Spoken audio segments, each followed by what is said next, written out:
এঁচোড়ের রান্না ভালো মতো তৈরি করা গেলে অনেকের মতে মাংসের স্বাদকেও হার মানায়। চলুন শেয়ার করে নিই আমি কিভাবে এঁচোড়ের কালিয়া রান্না করি।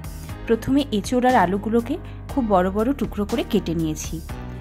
আলুগুলো একটু বেশি বড় করেছি কারণ আমি এঁচোড় আর আলু একই সঙ্গে প্রেসার কুকারে সেদ্ধ করে নেব। আমি একটা প্রেসার কুকার নিয়ে তাতে এঁচোড় আর একটা আলু দিয়ে দিলাম। তারপর প্রয়োজন মতো জল দিয়ে দিলাম রঙের জন্য হলুদ গুঁড়ো আর কিছুটা লবণ। তারপর একটা সিটি দিয়ে নেব। আর একটা মিক্সিং কন্টেনারে কিছু মশলা বেটে নেব। তার মধ্যে আছে টমেটো, আদা, পেঁয়াজ, রসুন, কাঁচা লঙ্কা। দিয়ে দিলাম টমেটো, একটা পেঁয়াজ, 4-5টা কাঁচা লঙ্কা আর কয়েকটা রসুন, একটু আদা। মশলাটাকে পেস্ট করে নিলাম। আর একদিকে আমি একটা মশলা ড্রাই রোস্ট করে গ্রাইন্ড করে নিয়েছি। মধ্যে আছে জিরে, ধনে, শুকনো লঙ্কা, এলাচ, দারচিনি, তেজপাতা। এগুলো ড্রাই রোস্ট করে আমি গুঁড়ো করে নিয়েছি। অন্যদিকে একটা কড়া বসিয়ে কড়া গরম করে তাতে জিরে, তেজপাতা ফোড়ন দিয়ে বাটা মশলাটা দিয়ে দিলাম। মিক্সি কন্টেনারটা ধুয়ে একটুখানি জল দিয়ে দিলাম। এবার খুব ভালো মতো মশলাটা কষিয়ে নেব। এখন দিয়ে দিলাম 1 চামচ জিরের গুঁড়ো, 1 চামচ ধনের গুঁড়ো আর রঙের জন্য 1 চামচ কাশ্মীরি লঙ্কার গুঁড়ো আর হলুদ গুঁড়ো আর স্বাদ অনুযায়ী লবণ।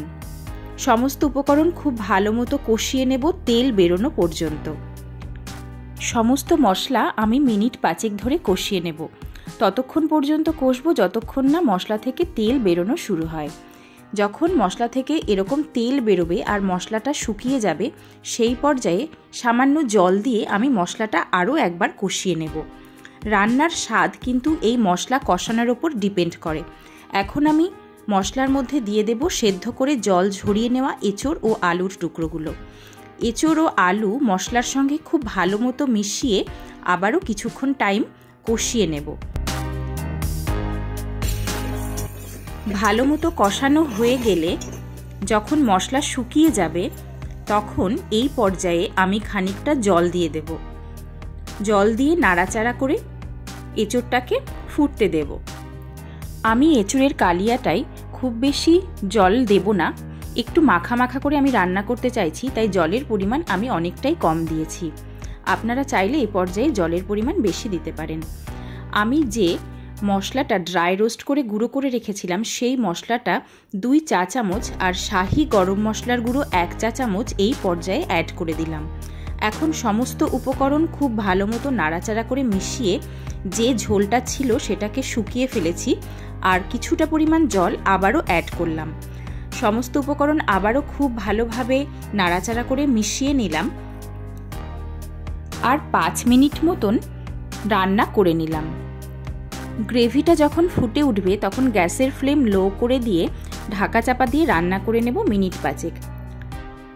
তারপর ঢাকনা খুলে আবারও নাড়াচাড়া করে নেব সমস্ত উপকরণ। এই পর্যায়ে রান্নাটা হয়ে এসেছে। এখন ওপর থেকে খানিকটা গাওয়া ঘি ছড়িয়ে দেব। আমি 2 টেবিল চামচ এখানে ঘি ব্যবহার করেছি। আপনারা চাইলে ঘিয়ের পরিমাণটা বাড়াতে পারেন, কারণ ঘি আর গরম মশলার স্বাদটা এই এঁচোড়ের কালিয়া রান্নাতে মাত্রা অনেকটাই বাড়িয়ে দেয়। ঘি দেওয়ার পর আবার নাড়াচাড়া করে গ্যাসের ফ্লেমটা অফ করে দিয়ে আমি স্ট্যান্ডিং টাইমে 5 মিনিট রেখে দিলাম। 5 মিনিট পর একটা বাটিতে পরিবেশন করে আমি দেখিয়ে দিলাম যে দেখতে কীরকম হয়েছে আমার রান্না করা আজকের এই এঁচোড়ের কালিয়া রেসিপিটি। এই রেসিপিটি থাকলে মাছ মাংসের প্রয়োজন সত্যিই হয় না। এটা দিয়েই 1 থালা ভাত খেয়ে নেওয়া যায়। আমার ভিডিওগুলো যদি আপনাদের ভালো লেগে থাকে আমার চ্যানেলটি সাবস্ক্রাইব করার অনুরোধ রইল। আর রেসিপিগুলো যদি ভালো লেগে থাকে তাহলে লাইক, কমেন্ট আর শেয়ার করার অনুরোধ রইল। চিংড়ি মাছ দিয়ে এঁচোড়ের কালিয়া রেসিপিটি আমার চ্যানেলে আগেই আপলোড করা আছে। ভিডিও লিঙ্কটি আমি ডেসক্রিপশন বক্সে দিয়ে দেব। নতুন কোনো রেসিপি নিয়ে পরবর্তী এপিসোডে আবার দেখা হবে। সবাই ভালো থাকবেন, সুস্থ থাকবেন। ধন্যবাদ।